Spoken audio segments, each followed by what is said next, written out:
آگے علماء نے لکھا ہے کہ عبادتوں میں نکاح ایک ایسی عبادت ہے جس میں دونوں پہلو ہیں، دنیا کا پہلو بھی ہے اور آخرت کا پہلو بھی ہے۔ اگر کوئی بندہ، کوئی نوجوان نکاح کرتا ہے، کسی نیت سے اگر نکاح کر رہا ہے، نکاح کے جو مقاصد قرآن و حدیث میں بیان کیے گئے ہیں ان مقصد سے اگر کوئی بندہ نکاح کرتا ہے تو اس کا یہ نکاح کرنا باعث اجر اور ثواب ہو جائے گا۔ اب وہ اپنی بیوی کے ساتھ زندگی گزار رہا ہے، بیوی کے ساتھ کھیل رہا ہے، بیوی کے منہ میں اگر لقمہ بھی رکھ رہا ہے تو فرمایا کہ وہ صدقہ ہے۔ صدقہ کرنے کا جو اجر اور ثواب ہے، اللہ تعالیٰ بیوی کے منہ میں لقمہ رکھنے سے، بیوی کے ساتھ کھیلنے سے اللہ تعالیٰ اسے وہ اجر اور ثواب عطا فرمائے۔ حالانکہ بیوی کے ساتھ اٹھنا بیٹھنا اور اس سے قریب ہونا یہ بظاہر اپنی جسمانی ضرورت کو پوری کرنا ہے، اپنی نفسانی خواہش کو پورا کرنا ہے، لیکن اس کی نیت یہ ہو کہ نکاح یہ اللہ کا حکم ہے اور تمام انبیاء علیہ السلام کی سنت ہے، اللہ کے نبی صلی اللہ علیہ وسلم کی سنت ہے، تمام نبیوں نے نکاح کیے ہیں اور قرآن و حدیث بھی اس کے فضائل کا ہے، تو آدمی اس نیت سے کر رہا ہے کہ یہ اللہ کا حکم ہے، نبی اکرم صلی اللہ علیہ وسلم کا حکم بھی ہے اور آپ کا طرز زندگی ہے۔ اللہ کے نبی نے فرمایا النکاح من سنتی، نکاح میری سنت میں سے، فمن رغب عن سنتی فلیس منی، جو میری سنت سے اعراض کرے گا وہ میری امت سے خارج ہو جائے۔ تو اس نیت سے اگر وہ عبادت کر رہا ہے، نکاح کر رہا ہے اور نکاح کے جو مقاصد انشاءاللہ آئندہ آپ کے سامنے بات آئے، تو اس مقاصد کے ذریعے سے اگر نکاح کر رہا ہے تو فرمایا اس کا یہ نکاح کرنا صدقہ اور اجر اور ثواب ہے، اور بیوی سے قریب ہونا یہ بھی اس کا اجر اور ثواب ہے۔ اللہ کے نبی صلی اللہ علیہ وسلم نے احادیث میں اس کے بڑے فضائل ارشاد فرمائے۔ بخاری مسلم کی حدیث، سیاہ کی روایت میں مشکات کی حدیث ہے، یا معاشر الشباب من استطاع منکم الباءۃ فلیتزوج فإنه أغض للبصر وأحسن للفرج ومن لم يستطع فعليه بالصيام فإن لك له وجاء۔ اللہ کے نبی صلی اللہ علیہ وسلم نے ارشاد فرمایا، اے نوجوانوں کی جماعت، اگر تمہارے اندر طاقت ہو، استطاعت ہو، اگر تم قدرت پاتے ہو نکاح کرنے کی تو چاہیے کہ فوراً نکاح فلیتزوج، یہ نام عمل کا صیغہ ہے، اسے فوراً نکاح کر لینا چاہیے۔ نکاح کی اس کی عمر بھی ہے اور اس کے اندر صلاحیت بھی ہے اور بیوی کے حقوق ادا کر سکتا ہے، اس کا مہر ادا کر سکتا ہے، اسے کپڑا اور سکنا مکان دے سکتا ہے، اتنی طاقت اگر اس کے اندر ہے، نوجوان کے اندر، اب اس بات کی تعمیل نہیں کرنی چاہیے فلیتزوج، بھائی کہ فوراً نکاح کریں۔ وَإِنَّهُ أَغَضُّ لِلْبَصَرِ، اب نکاح کا مقصد کیا ہے؟ اپنی نگاہوں کو نیچی رکھنا، وَأَحْسَنُ لِلْفَرْجِ، اپنے آپ کی حفاظت کرنا، اپنی عصمت کی حفاظت کرنا کہ آدمی گناہ سے بچ جائے، آدمی زنا سے، بدکاری سے اور بدنگاہی سے بچ جائے، یہ مقصد ہے۔ تو فرمایا کہ اس کا یہ عبادت کر لیا، اس کا نکاح کرنا یہ عبادت ہے۔ تو میں استطیع، نکاح کی تو عمر ہو گئی لیکن اس کے اندر وہ صلاحیت نہیں کہ وہ بیوی کا حق ادا نہیں کر سکتا، بیوی کو سکنا مکان نہیں دے سکتا ہے، تو اس کے تھوڑا سا انتظام کریں، لیکن جب تک وہ روزوں کا اہتمام کرے، وعلیہ بالصوم، اسے چاہیے کہ روزہ رکھے، وَإِنَّ لَهُ وِجَاءٌ، تاکہ وہ اپنی شہوت پر، اپنے آپ پر کنٹرول پا سکے۔ یہ حدیث ایک جامع حدیث ہے، اس کے اندر علماء نے مختلف باتیں لکھی ہیں، انشاءاللہ آئندہ بیانات میں آپ اس کی تشریح انشاءاللہ آگے کروں۔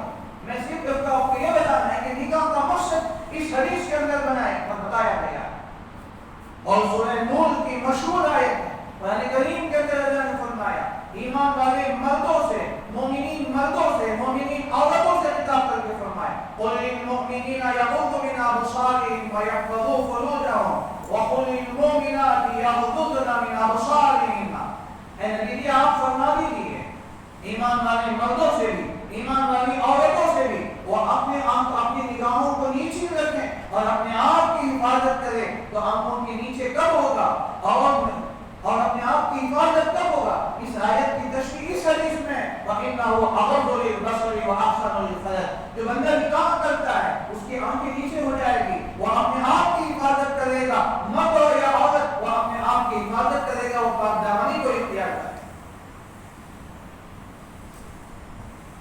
وَمَنْ لَمْ يَسْتَطِعْ فَعَلَيْهِ بِالصَّوْمِ اگر وہ فوراً نکاح نہیں کر سکتا ہے، کوئی عذر اس کے لیے مانع ہے، تو فرمایا ان کے روزوں کا اہتمام کرے. فَإِنَّ لَهُ وِجَاءٌ، بس وہ اس کے لیے شہوت کو اپنے آپ کو کنٹرول کرنے کا یہ ذریعہ روزہ ہے جو اللہ نے رکھا. تو اس حدیث کے اندر اللہ کے نبی صلی اللہ علیہ وسلم نے اس کے بیان فرمایا. اور جب بندہ نکاح کرنے کا ارادہ کرتا ہے تو اللہ تعالیٰ کی مدد اس کے ساتھ ہوگی.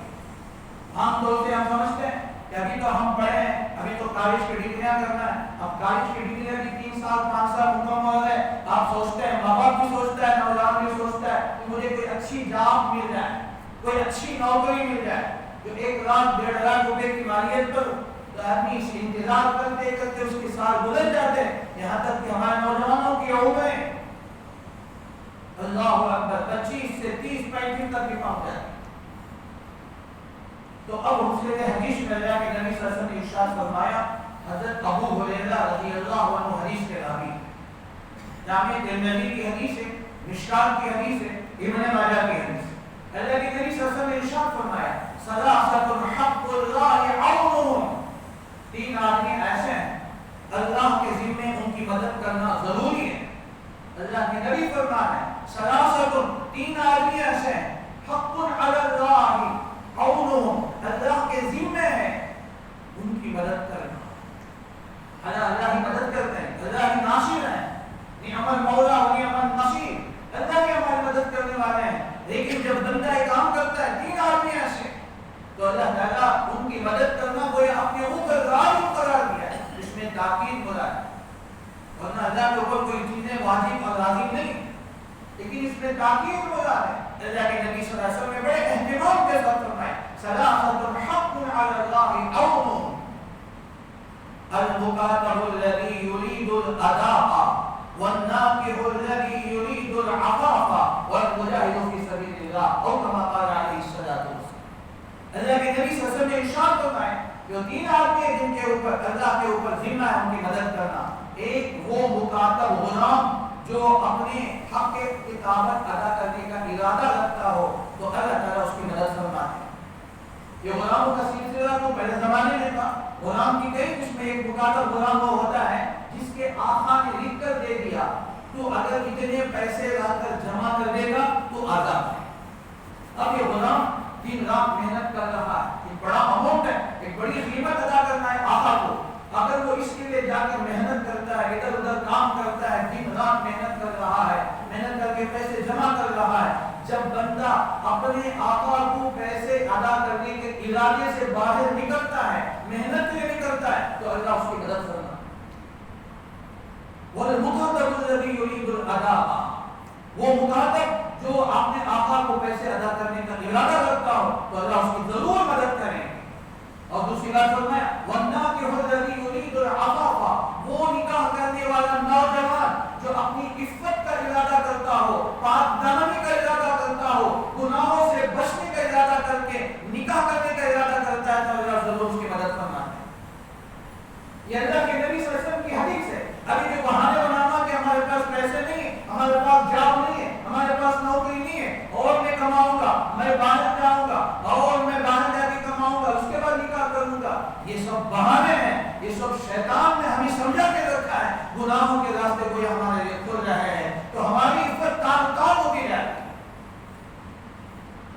اللہ کے نبی صلی اللہ علیہ وسلم نے فرمایا، اللہ کے نبی کی بات سچ ہے، وَالنَّاكِحُ الَّذِي يُرِيدُ الْعَفَافَ، جو اپنی عفت کا ارادہ کرتا ہے، اس کی نیت یہ ہو کہ مجھے کسی طرح نکاح کرنا ہے، اگرچہ کہ وہ فقیر ہے، تنگ دست ہے، مفلس ہے، لیکن اس کا ارادہ یہ ہے میں تھوڑی سی محنت کروں گا اور مجھے نکاح کرنا ہے. اس نیت سے وہ کما رہا ہے، محنت کر رہا ہے، بظاہر اس کے بعد اسباب نہیں ہے. جب بندہ نکاح کے ارادے سے محنت کر رہا ہے، کہیں کام کرتا ہے، محنت کرتا ہے، چھوٹی موٹی مزدوری بھی کر رہا ہے، تو اللہ ضرور اس کی مدد کرے گا. اللہ ان پیسوں میں برکت ڈال کر اتنے پیسے اللہ اس کو دلوا دے گے جو نکاح کے قابل ہوتا ہے. شرطی کی نیت تو ہو، ہم نیت ہی نہیں کرتے. ہماری سوچ، ہمارا دماغ تو اونچے اونچے خواب دیکھنے ہیں. تو میں جو اتنی ڈگری کیا، مجھے تو اتنی چاہیے، فلاں کمپنی سے آفر آیا لیکن وہ 20,000 روپے تنخواہ دیتے ہیں، مجھے نہیں چاہیے. چاہیے، مجھے 1,000 روپے تنخواہ چاہیے، اس سے نہیں جاتا میں اتنی ڈگریاں میں ہولڈر ہوں، میں اتنے بڑے ڈگریاں والا ہوں اور فلاں کمپنی سے تو آفر آ رہا ہے، لیکن وہ کہتا ہے کہ 30,000 روپے دے، کیا ہوگا؟ میری جو پڑھائی ہے، میری جو ڈگری ہے وہ تو 1,000 روپے والی ہے۔ ارے سوچتے سوچتے بہت سارے آفر سے نکل جاتے ہیں، اب یہ بس گلی کے گھر میں پتا گھومتا رہتا ہے نوجوان۔ اللہ حفاظت فرمائے، اللہ نے جو تمہیں راستہ دیا ہے، حلال راہ دی ہے، حلال راستہ ہے، وہ نکل جائے، اللہ اس میں برکت دے گا۔ نیت یہ ہو کہ اپنی تعلیم مکمل ہو گئی، میری پڑھائی مکمل ہو گئی، اپنے جوان کو مجھے نکاح کرنے کا مجھے ارادہ ہے، تو بس چاہیے کہ آدمی اس نیت سے محنت کرے، اللہ تعالیٰ کم روزی میں بھی اللہ تعالیٰ برکت اڑا دے۔ کہ ہمیں اللہ کے نبی صلی اللہ علیہ وسلم کی بات پر یقین نہیں؟ اللہ کے نبی نے اس حدیث کو فرمایا جو صحیح سند کے ساتھ یہ اعلان ہمارے پاس موجود ہے، ثلاثۃ حق اللہ عونہم، اللہ کے ذمہ ہے ان کی مدد کرنا۔ تیسری بات فرمائی وَمُجَاهِدُ فِي سَبِيلِ اللَّهِ، وہ مجاہد جب اللہ کے راستے میں نکلتا ہے تو اللہ اس کی مدد کرتا ہے۔ تو یہ 3 آدمی ہیں جن کے اللہ تعالیٰ مدد کرتے ہیں اور اللہ مدد کرنا ان کے اوپر ذمہ داری، مدد کرتے رہیں۔ اسی سے بہانے ہم چھوڑیں تو ہم باغامنی کو اختیار۔ تو یہ اللہ کے نبی صلی اللہ علیہ وسلم نے احادیث کے اندر بڑے فضائل کے بیان کرنا ہے، اور نکاح نہ کرنا ہے، نکاح تاخیر سے کرنا، اس کی جو برائیاں پھیل رہی ہیں اور اس کے جو منفی اثرات مرتب ہو رہے ہیں، یہ بیان سے باہر۔ ہماری بچیاں، ہماری بہنیں امتداد پر پہنچ چکی ہیں، ہزاروں کی لڑکیاں امتداد مرتد ہو چکی ہیں۔ کون اس کے ذمہ دار؟ ہم ذمہ دار ہیں، ہمارے نوجوان ذمہ دار ہیں، ماں باپ ذمہ دار ہیں جو یہ سوچتے ہیں کہ مجھے ایسی بہو چاہیے جو زیادہ پیسے لانے والی، جو زیادہ مالدار ہو، اس نوجوان کی مالک ہو۔ اس کا انتظار کرتے کرتے کرتے 4-5 سال گزر جاتے ہیں، ابھی تک بہو سیٹ نہیں ہو۔ تو ایسے وقت میں بچیوں کا، غریب بچوں کا کیا حال ہوگا؟ اور وہ والدین جو اپنے بچیوں کو جہیز نہیں دے سکتے، اپنے بچوں کو اتنی استطاعت کے ساتھ نکاح نہیں کر سکتے، بیاہ نہیں کروا سکتے ہیں، تو ابھی ماں باپ کیا کریں؟ اب بچیاں مجبور ہو کر ایسے غلط قدم اٹھا رہی ہیں، تو ہم دوسروں پر الزام لگا، کہیں اس طرح کے مسئلے ہوتے ہیں تو ہم ان کے اوپر تو کرتے ہیں، لیکن کبھی اپنے اوپر تو غور نہیں کیا۔ ان کے ذریعہ اور سبب ہم ہیں، ہمارے ماں باپ ہیں، ہم نوجوان ہیں۔ ارادہ کریں کہ بچی نیک ہو، دیندار ہو، صالح ہو، تو آپ اسے مال کو نہ دیں۔ اللہ کے نبی صلی اللہ علیہ وسلم نے ارشاد فرمایا مشہور حدیث ہے، تنكح المرأة لأربع لمالها ولجمالها ولحسبها فاظفر بذات الدين تربت يداك۔ عورت جو نکاح کی جائے گا عام طور سے 4 وجہ سے، اس کے مال کی وجہ سے، اس کے حسن کی وجہ سے، اس کے حسب اور خاندان کی وجہ سے، اس کی دین کی وجہ سے۔ اللہ کے نبی نے فرمایا کہ دین کو اپناؤ، دیندار لڑکی کو اپناؤ۔ فاظفر بذات الدين، بذات الدین، تو دین کو اپناؤ۔ اللہ کے نبی صلی اللہ علیہ وسلم نے فرمایا اگر ہم معیار بنیاد دیندار بنائیں گے تو پھر اللہ تبارک و تعالی ہمارے خیر کے فیصلے فرمائیں۔ لیکن آج ہمارا معیار اور ہمارا مقصد دیندار نہیں، لڑکی کیسی بھی ہو، لیکن ہمیں جہیز چاہیے، ہمیں اتنا زیور چاہیے، اتنا پاؤنڈ مال چاہیے اور گاڑی چاہیے، ہم گاڑی کے پیسے چاہیے۔ تو پھر جو حال ہو رہا ہے تو پھر ہم شکایت کیوں؟ اللہ کے نبی صلی اللہ علیہ وسلم نے حدیث کے ارشاد اور یہ تمام نبیوں کی سنت۔ خود قرآن کریم کے اندر اللہ نے سورہ رعد میں 13ویں پارے میں اللہ فرماتے ہیں وَلَقَدْ أَرْسَلْنَا رُسُلًا مِّن قَبْلِكَ وَجَعَلْنَا لَهُمْ أَزْوَاجًا وَذُرِّيَّةً۔ تحقیق کہ ہم نے اے نبی جی آپ سے پہلے بہت سے رسولوں کو بھیجا، بہت سے رسولوں کو ہم نے بھیجا۔ وَجَعَلْنَا لَهُمْ أَزْوَاجًا وَذُرِّيَّةً، ہم نے ان کے لیے بیویاں بھی بنائے، بچے بھی بنائے۔ ان کی بیویاں بھی ہیں، 1 سے زائد بیویاں ہیں حضرات انبیاء علیہ السلام کے، اور ان کے بچے اولاد بھی ہیں۔ تو یہ نکاح کا سلسلہ حضرت آدم علیہ السلام سے، جو ہمارے ابو الآباء ہیں، ہمارے جد امجد ہیں، یہ نکاح کا سلسلہ وہاں سے چلا ہے۔ اور تمام حضرات انبیاء علیہ السلام جو پوری دنیا کے لیے مشعل ہدایت ہیں، جو سب کے لیے مقتدیٰ تمام نبیوں کے لیے اللہ تعالیٰ نے بیویاں دی اور ان کے ازواج ہیں، ان کے اولاد بھی۔ اس آیت کی تشریح میں اللہ کے نبی صلی اللہ علیہ وسلم نے ارشاد فرمایا النکاح من سنتی، نکاح میری سنت ہے۔ اور دوسری حدیث میں مشکات کی حدیث جامع ابن ماجہ کی روایت اللہ کے نبی صلی اللہ علیہ وسلم نے ارشاد فرمایا اربع من سنن المرسلین الحیا والنکاح والتعطر والسواک۔ اللہ کے نبی صلی اللہ علیہ وسلم نے ارشاد فرمایا یہ تمام نبیوں کی سنت ہے۔ چار چیزیں تمام نبیوں کی سنت۔ سنت یہ سنت کی جمع ہے۔ سنت کا معنی ہے طریقہ، طرز زندگی، زندگی گزارنے کا نہج اور طریقے کو سنت کہتے ہیں۔ حضرات انبیاء علیہ السلام نے دنیا میں آ کر جو زندگی گزارے ہیں وہ بغیر نکاح کے نہیں، نکاح کے ساتھ گزارے۔ ان کے نکاح ہوئے ہیں، ان کی شادیاں ہوئے ہیں، ان کے بچے ہوئے۔ تو یہ طریقہ ہے، یہ اربع من سنن المرسلین، تو اس سنت کی جمع ہے سنت ہے۔ تو میں الحیا والنکاح، حیا کرنا، یہ نبیوں کی تمام نبی باحیا ہوتے ہیں، کوئی بے حیا نہیں ہوتا۔ تمام نبی باحیا ہوتے ہیں، ان کے اندر حیا اور شرم پائی جاتی ہے۔ اور پھر فرمایا النکاح، نکاح کرنا، والتعطر والسواک، خوشبو استعمال کرنا، مسواک کا استعمال کرنا، یہ تمام نبیوں کی سنت۔ اور اسی طرح نسائی کی روایت، سنن دارمی کی روایت غالباً فرمایا کہ 10 چیزیں ایسے ہیں عشرۃ من الفطرہ، یہ فطرت میں داخل ہیں۔ 10 چیزیں فطرت میں داخل ہیں۔ وہ 10 چیزیں بیان کی گئی حدیث کے اندر، ان میں سے ایک چیز نکاح بھی ہے۔ یہ نکاح یہ فطرت انسان میں داخل ہے۔ کوئی انسان نکاح کے بغیر نہیں رہ سکتا۔ اللہ تبارک و تعالیٰ نے انسان کے اندر مزاج رکھے، جب اس کا وقت آتا ہے تو اس کے اندر وہ جذبے، وہ خواہش پیدا ہوتی ہے۔ جیسے آدمی کو روزانہ کھانا چاہیے، کھانے کے بغیر کوئی آدمی زندہ نہیں رہ سکتا، یہ پیٹ کا تقاضا ہے۔ پانی کے بغیر نہیں رہ سکتا، نیند کے بغیر نہیں رہ سکتا، یہ اس کے بدن کا تقاضا ہے کہ روزانہ آدمی 24 گھنٹے کے اندر برابر اسے وقت آئے گا تو بھوک لگے گی، وقت پر اسے پیاس لگے گی، سونے کا وقت آئے گا تو اسے نیند آئے گی۔ تو اسے تو کوئی بغاوت نہیں کر سکتا، کوئی کھائے بغیر نہیں رہ سکتا، کوئی پانی کے بغیر نہیں رہ سکتا، نیند کے بغیر نہیں رہ سکتا۔ یہ بدن کے تقاضے ہیں۔ تو اسی طرح جب بندہ نوجوان ہوتا ہے، جب اس عمر کو پہنچتی ہے تو اب وہ تقاضا اس کے اندر فطری طور پر پیدا ہوتا ہے۔ کوئی دعویٰ نہیں کر سکتا کہ میرے اندر وہ تقاضا نہیں۔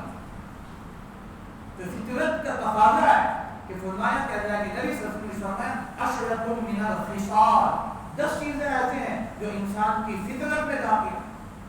تو جب وقت ہو جائے، جب بالغ ہو جاتا ہے تو پھر اس کے نکاح کے تقاضے شروع ہو جاتے ہیں۔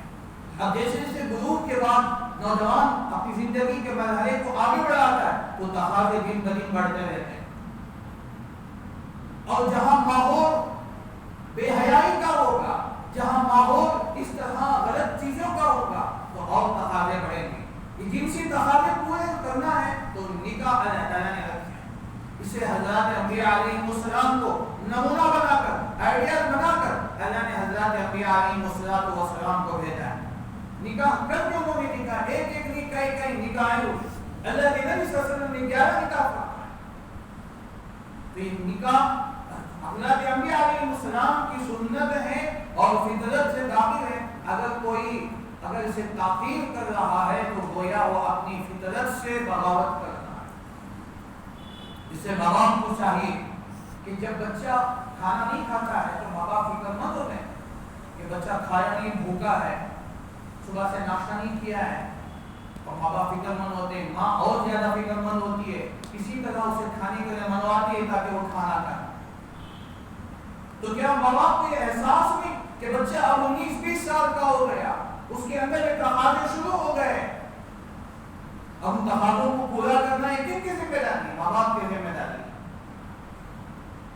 تو اگر خدا نہ کرے اگر بچہ یا ہمارے بچے غلط قدم اٹھا رہے ہیں تو اس کے جرم کے ارتکاب میں ماں باپ بھی برابر شامل ہیں۔ اس سے کہ وقت پر اپنے بچے اور بچیوں کے تقاضے انہوں نے پورا نہیں کیا تو بھی بچے غلط راہ پر جا رہے ہیں. اب سینہ گوئی کرتے ہیں, پریشان ہو جاتے ہیں کہ ہمارے بچے نے ہماری ناک کاٹ دی, ہمارے خاندان کا منہ کالا کر دیا, فلاں ہو گیا فلاں ہو گیا. اب بکنے سے کوئی فائدہ نہیں. اس لیے اللہ نے جو ہمیں شریعت دی ہے, اللہ نے ہمیں جو فطرت اسلام عطا کیا ہے, فطرت اللہ التی فطر الناس علیہا لا تبدیل لخلق اللہ, یہ فطرت ہے اللہ نے جو ہمیں عطا فرمایا ہے. تو ماں باپ اس کو سمجھے. اب جب بچے اس عمر کو پہنچ جائے اس میں ذرا بھی تاخیر نہ کرے. اللہ کے نبی صلی اللہ علیہ وسلم نے ارشاد فرمایا, ہم بارہا سنتے ہیں مشہور حدیث ہے, اللہ کے نبی نے حضرت علی سے فرمایا کہ علی جب 3 چیزوں میں تاخیر نہ کر, جب بے نکاحی عورت نکاح کے قابل ہو جائے تو نکاح کرنے میں تاخیر نہ کرے.